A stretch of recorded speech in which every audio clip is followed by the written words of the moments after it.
नमस्कार, ये आकाशवाणी शिमला है। अब आप पूनम शर्मा से प्रादेशिक समाचार सुनिए। प्रधानमंत्री नरेंद्र मोदी ने दुनिया भर में मोटे अनाज की लोकप्रियता बढ़ाने के लिए किए जा रहे प्रयासों पर प्रसन्नता जताई है। आकाशवाणी से आज मन की बात कार्यक्रम में उन्होंने इस बात पर भी प्रसन्नता जताई कि G20 से जुड़े आयोजनों में मोटे अनाज से तैयार स्वादिष्ट भोजन परोसा जा रहा है।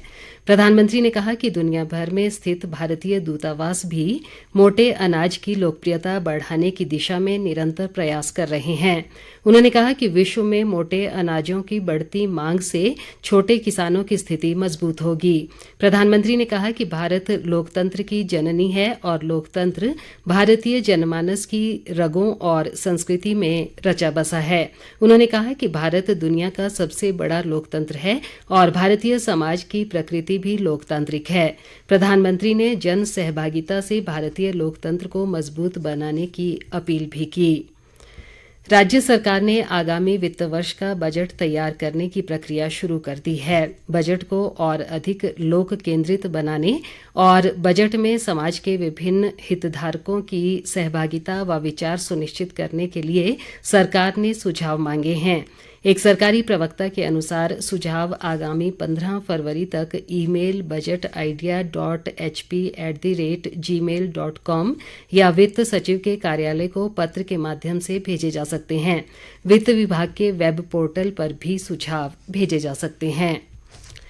मुख्य संसदीय सचिव सुंदर सिंह ठाकुर ने कहा है कि राज्य के प्रत्येक विधानसभा क्षेत्र में एक एक राजीव गांधी मॉडल स्कूल खोला जाएगा। इन स्कूलों में ग्रामीण क्षेत्रों के विद्यार्थियों के लिए सभी प्रकार की सुविधाएं उपलब्ध करवाई जाएंगी। कुल्लू जिले के राजकीय कन्या विद्यालय सुल्तानपुर के वार्षिक समारोह में आज उन्होंने कहा कि मॉडल स्कूल के लिए कुल्लू के मौहल में भूमि का चयन कर लिया गया है। उन्होंने कहा कि राज्य सरकार शिक्षा क्षेत्र को सर्वोच्च प्राथमिकता दे रही है और आने वाले दिनों में गुणात्मक शिक्षा पर विशेष ध्यान दिया जाएगा। सुंदर सिंह ठाकुर ने कहा कि स्कूलों में अधोसंरचना विकसित करने के लिए धन की कोई कमी नहीं है। प्रदेश कोरोना संक्रमण से मुक्त होने की दिशा में आगे बढ़ रहा है। राज्य में अब केवल 2 सक्रिय मामले रह गए हैं, जबकि 10 जिले संक्रमण से पूरी तरह मुक्त हो चुके हैं। आज एक व्यक्ति कोरोना संक्रमण से स्वस्थ हुआ है। अब कुल्लू और ऊना जिले में एक एक सक्रिय मामला है। स्वास्थ्य विभाग के अनुसार राज्य में अब तक 3,12,704 कोरोना मामले सामने आए हैं, जिनमें से 3,08,489 लोग स्वस्थ हो चुके हैं। पिछले करीब 3 वर्षों में संक्रमण से सबसे अधिक 70,705 मामले कांगड़ा जिले में दर्ज हुए। लाहौल स्पीति जिले में सबसे कम 3,508 मामले सामने आए। राज्य में कोरोना संक्रमण से अब तक कुल 4,192 लोगों की मृत्यु हुई है। राज्य सरकार कांगड़ा जिले के बीड़ बिलिंग में पैराग्लाइडिंग विश्व कप के आयोजन को दोबारा शुरू करेगी। मुख्य संसदीय सचिव किशोरी लाल ने बैजनाथ विधानसभा क्षेत्र के गांवों में आज लोगों को संबोधित करते हुए कहा कि बीड़ में पर्यटन गतिविधियों को बढ़ावा देने के लिए हर संभव प्रयास किए जाएंगे। उन्होंने कहा कि बीड़ चौगान को भी पर्यटन की दृष्टि से विकसित किया जाएगा। किशोरी लाल ने कहा कि राज्य सरकार भ्रष्टाचार मुक्त और पारदर्शी शासन देने के लिए वचनबद्ध है। प्रदेश में मौसम ने एक बार फिर करवट ली है। दोपहर बाद से राज्य की ऊंची चोटियों पर हल्का हिमपात हो रहा है। प्राप्त जानकारी के अनुसार लाहौल स्पीति और किन्नौर जिले के ऊंचाई वाले इलाकों में हिमपात का क्रम रुक रुक कर जारी है। इधर राजधानी शिमला व इसके साथ लगते क्षेत्रों में दोपहर बाद से हल्की वर्षा हो रही है।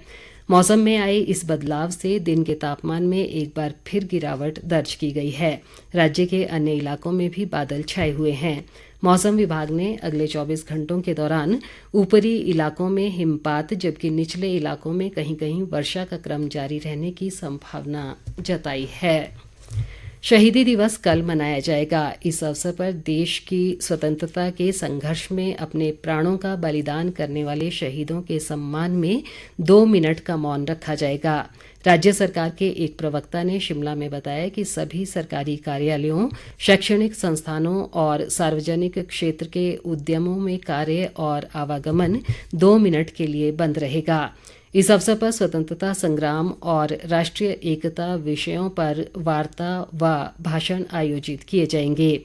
राज्य सरकार ने सभी नागरिकों से शहीदी दिवस के आयोजन में भागीदारी सुनिश्चित बनाने का आग्रह किया है। इसी के साथ ये समाचार बुलेटिन समाप्त हुआ। नमस्कार।